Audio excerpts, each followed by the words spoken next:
Аллах адаштырат.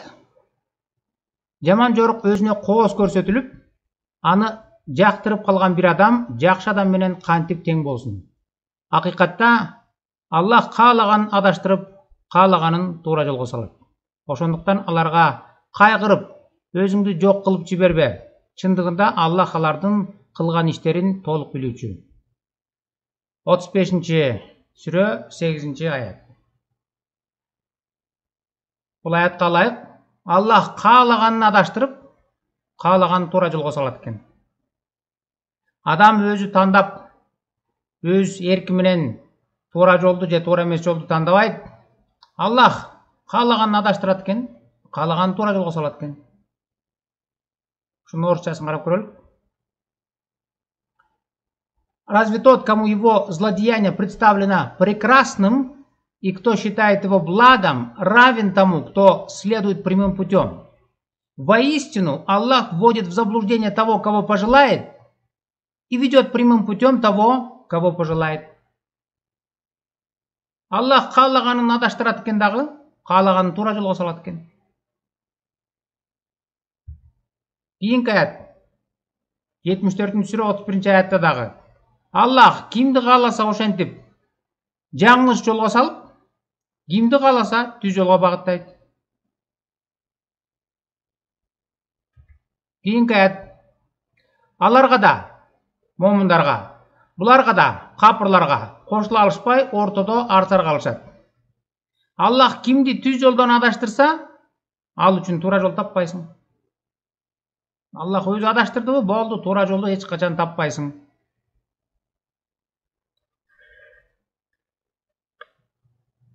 4-сүрө 88-аятта дагы анткени Аллах кимди түз жолдон чыгарса, ага туура жолду таба албайсың. Бүттү. Аллах өзү түз жолдон чыгарып таштаса, туура жолду таба албайсың. Эгер Аллах кааласа, силерди бир гана бирдиктүү жалгыз үмөт кылып коер эле. Бирок Аллах кимди кааласа адаштырып, кимди кааласа туура жолго салат. Албетте кылган ишиңерден сураласыңар. 16-сүрө 93-аят. Аллах кааласа силерди бирдиктүү жалгыз үмөт кылып коер эле дейт. Башкача айтканда баарыңар деле бир дин кылып коймок дүйнө жүзүндө баардык адамдарды. Бирок Аллах кимди кааласа адаштырып, кимди кааласа туура жолго салат.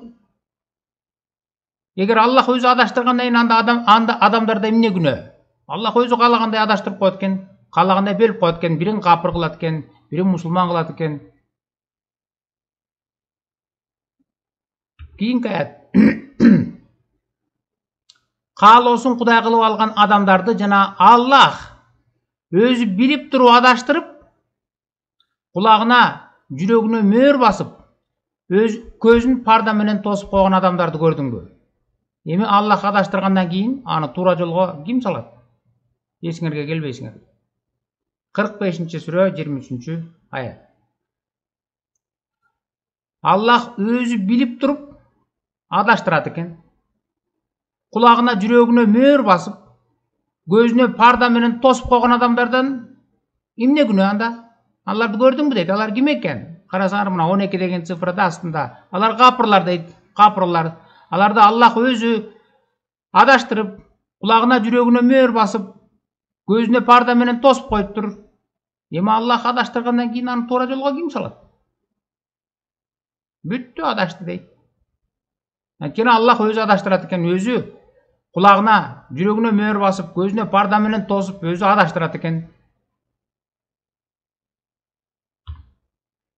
Ошондой эле могул аяттарды, сүрөлөрдү карасаңар, мына мисалы үчүн 7-сүрө 178-аят, 13-сүрө 33-аят, 16-сүрө 93-аят, могул сүрө аяттардын баарысын кыргызча Куранда алып окуп чыксаңар, бардык жеринде Аллах адаштырат деп турат. Аллах кимди адаштырса, ага туура жол таппайсың. Анткени Аллах өзү каалагандай адаштырат, каалаганын түз жолго салат дейт. Биренде биз адаштырат деп айтса, эмки видеодо кантип адаштыраты жөнүндө, кантип туура жолдон түз жолдон чыгарары жөнүндө эмки видеодо айтып берейин.